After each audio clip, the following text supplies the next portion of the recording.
कुंभ राशी. नमस्कार मंडळी, मी ज्योतिष महागुरु डॉक्टर पंकज शास्त्री घेवारे गुरुजी आपल्या सर्वांचं त्र्यंबकराज ज्योतिष या यूट्यूब चॅनलमध्ये मनापासून स्वागत करतो. आज आपण 2026 या वर्षातील ऑगस्ट महिन्यामध्ये होणारं ग्रहांचं राशी परिवर्तन आणि या राशी परिवर्तनाचा कुंभ राशीच्या जातकांवरती होणारा परिणाम या विषयाची माहिती पाहणार आहोत. या संपूर्ण ऑगस्ट महिन्यामध्ये काही ग्रह राशी परिवर्तन करत आहेत. यात प्रामुख्यानं 1 ऑगस्ट या दिवशी शुक्र ग्रह कन्या राशीमध्ये राशी परिवर्तन करतोय. 2 ऑगस्ट या दिवशी मंगळ ग्रह मिथुन राशीमध्ये राशी परिवर्तन करतोय. 5 ऑगस्ट या दिवशी बुध ग्रह कर्क राशीमध्ये राशी परिवर्तन करतोय. 17 ऑगस्ट या दिवशी सूर्य ग्रह सिंह राशीमध्ये राशी परिवर्तन करतोय. 22 ऑगस्ट या दिवशी बुध ग्रह सिंह राशीमध्ये राशी परिवर्तन करतोय. या राशी परिवर्तनाचा कुंभ राशीच्या जातकांवरती होणारा परिणाम या विषयाची माहिती आपण पाहणार आहोत. कुंभ लग्न आणि कुंभ राशी. शनी महाराज हे मीन राशीमध्ये विराजमान आहेत, म्हणजेच द्वितीय स्थानामध्ये. लग्नेश द्वितीयात असणं म्हणजेच धन संपत्ती ही कमी प्रमाणात खर्चली जाते. विचारपूर्वक बुद्धीच्या जोरावरती पैसे खर्चण्याची आवश्यकता आहे का, आणि जर आहेच तर कुटुंबाला त्याची खरोखर गरज आहे का याची शहानिशा करून तुम्ही कुंभ राशीचे लोक पैसे खर्च कराल. त्याचबरोबर शनी महाराज इथे असल्या कारणानं परिवाराच्या भविष्याचा विचार करायला लावतात तुम्हाला, आणि तो विचार तुमच्या भविष्यासाठी अत्यंत उत्तम आहे. त्यामुळे आर्थिक दृष्ट्या हा महिना उत्तम आणि विचारपूर्वक संयमाचा महिना म्हणायला हरकत नाही. द्वितीय स्थानाचा स्वामी गुरु ग्रह हा षष्ठ स्थानामध्ये विराजमान झालेला आहे आणि तो कर्क राशीमध्ये म्हणजेच आपल्या उच्चतम अवस्थेत असल्या कारणानं विपरीत राजयोगाचे समफल देतो. धनेश आहे, षष्ठात आहे, त्यामुळे नोकरीच्या ठिकाणी बढतीचे योग, नोकरीमध्ये पगार वाढीचे योग दाखवतात.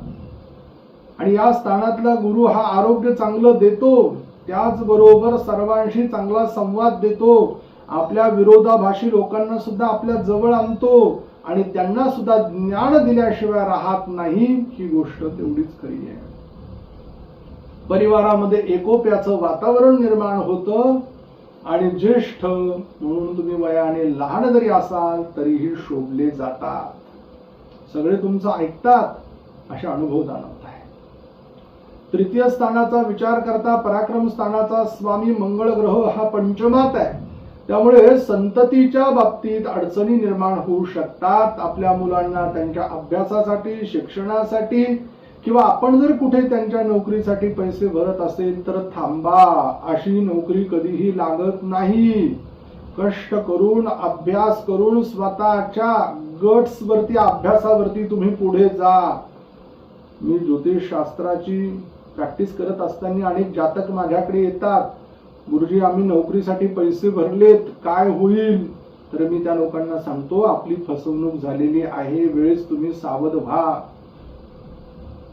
मग अजून काय अडचण येऊ शकते या उपचयातल्या मंगळाची पंचम स्थानात असल्यानंतर?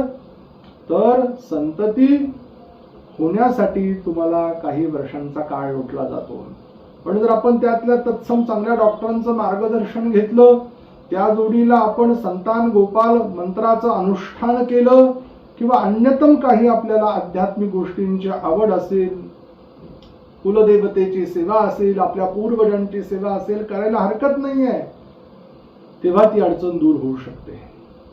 चतुर्थ स्थान स्वामी शुक्र ग्रह हा अष्टम स्थानामध्ये विराजमान झालेला आहे. शुक्र महाराजांना हे स्थान मुळात मानवतं, कारण की स्त्रियांकडनं मिळालेला अचानक धनलाभाचा योग या स्थानावरनं पाहिला जातो आणि प्रगती दाखवतोय, उत्कर्ष दाखवतोय. शुक्र इथला वाहन योग देईल, वास्तू योग देईल. तुम्ही म्हणाल गुरुजी हे अष्टम स्थानात असतानाही आपण गुरु महाराज, शुक्र महाराज, ज्याप्रमाणे गुरु महाराज देवांचे गुरु आहेत आणि शुक्र महाराज हे दैत्यांचे गुरु आहेत, त्यामुळे अष्टमात सुद्धा तुम्हाला ते चांगला मार्ग दाखवतील. फक्त प्रलोभनांना बळी आपण पडायचं नाही, ही गोष्ट समजली म्हणजे तुम्ही जिंकलं.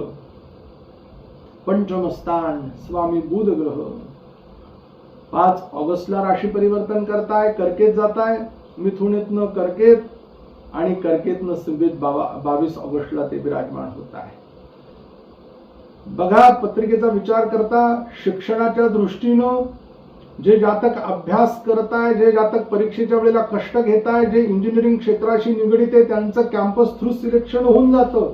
पंचमे षष्ठात आल्यानंतर त्यांना कुठे अवांतर कंपनीसाठी जॉबसाठी शोधायला लागत नाही किंवा धावपळ करावी लागत नाही. कुंभ राशीच्या जातकांसाठी ते एक सुवर्ण संधी आहे. आणि बऱ्याच जातकांच्या बाबतीत विचार करता थोडीशी त्यांना धावपळ करावी लागेल जर त्यांनी स्वतःकडे अभ्यासाकडे लक्ष दिलं नाही तर. षष्ठ स्थानाचा विचार करता येथे गुरु महाराज विपरीत राजयोगासारखे रोग व्याधी पीडा अवांतर गोष्टींचा त्रास तुम्हाला जाणवणार नाही. कर्ज घेण्याची आवश्यकता नाही. कंपनीच्या ठिकाणी समर्पणाने आपण काम केलं तर तिथे वरिष्ठ कार्याची कामाची दखल घेतील आणि तुम्हाला चांगल्या वेतनाची वाढ करून देतील. तुमच्या हाताखाली काम करणारे लोक अगदी समर्पित भावनेनं तुमच्या हाताखाली काम करतील. अशा योगांची सुरुवात तुमच्या पत्रिकेत दाखवते. सप्तम स्थानामध्ये स्वराशीचा सूर्य 12 महिन्यांनी आलाय. 17 ऑगस्टला विराजमान होतोय. चांगल्या पतीची प्राप्ती, चांगल्या पत्नीची प्राप्ती, परंतु शरीर पीडा सुद्धा या स्थानातला सूर्य दिल्याशिवाय राहणार नाही आपल्या जोडीदाराला.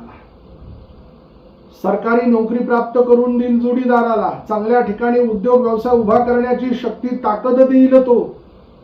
त्याचबरोबर पार्टनरशिप मध्ये केलेल्या कार्यामध्ये सुद्धा गती प्राप्त करून देईल.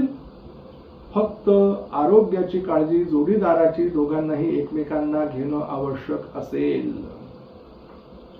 अष्टम स्थानाचा विचार करता आर्थिक अचानक लाभ आहेत. शेअर मार्केटमध्ये, लॉटरीच्या तिकिटामध्ये, अन्यतम गोष्टींमध्ये लाभ होऊ शकतात कुंभ राशीच्या जातकांना. भाग्याचाही स्वामी शुक्रच आहे, तो अष्टमात आलेला आहे. त्यामुळे भाग्याची साथ तुम्हाला आहे. घाबरून जाऊन चालणार नाही. कार्याची गती कमी करू नका. थोडा त्रास महिन्याच्या मध्यावरती तुम्हाला होईल, त्याकडे दुर्लक्ष करा आणि पुढे चला. नाही तर बरेच लोक कामाच्या वेळेला बसतात आणि बसण्याच्या वेळेला काम करतात. मला समजलं असेल तुम्हाला काय सांगायचं कुंभ राशीच्या जातकांना. कामाच्या वेळेला बसतात म्हणजे तरुणपणात बसतात आणि जेव्हा म्हातारपणामध्ये बसण्याचे दिवस असतात तेव्हा त्यांना कष्ट करावे लागतात. म्हणून शनिदेव सांगताय कष्ट कर्म करत राहा. दशम स्थानामध्ये वृश्चिक राशी स्वामी मंगळ ग्रह पंचमात आलेला आहे. संततीला अडथळा अडचणी तयार करेल, परंतु कामामध्ये मोठ्या पदावरती शब्दाला महत्व असेल, वाणीला धार असेल, तत्वांशी तडजोड नसेल, अशी कुंभ राशीचे ग्रहांची स्थिती आहे. लाभस्थानाचा विचार करता गुरु ग्रह षष्ठात आहे. लाभ होतील कामाच्या ठिकाणी, नोकरीच्या ठिकाणावरनं, सहकार्यांकडनं, मित्रांकडनं. व्ययस्थानाचा विचार करता शनी महाराज आहे. धनस्थानात आहे. पारिवारिक गोष्टींसाठी खर्च. कुंभ राशीच्या जातकांसाठी शुभ अंक 6 आणि शुभ रंग आकाशी आहे. आपल्यासाठी शुभ दिवस 1 तारीख, 24 तारीख, 25 तारीख, 26 तारीख आणि 28 तारीख आहे. आपल्यासाठी अशुभ दिवस 12 तारीख, 13 तारीख, 15 तारीख आणि 26 तारीख आहे. आपल्याला एक मंत्र देतो, त्यानं पत्रिकेतील अशुभत्व कमी होईल, शुभत्व वाढेल. ओम नमो भगवते वासुदेवाय. लवकर भेटू आपण पुढील व्हिडिओमध्ये. तोपर्यंत सर्व प्रेक्षकांना नमस्कार.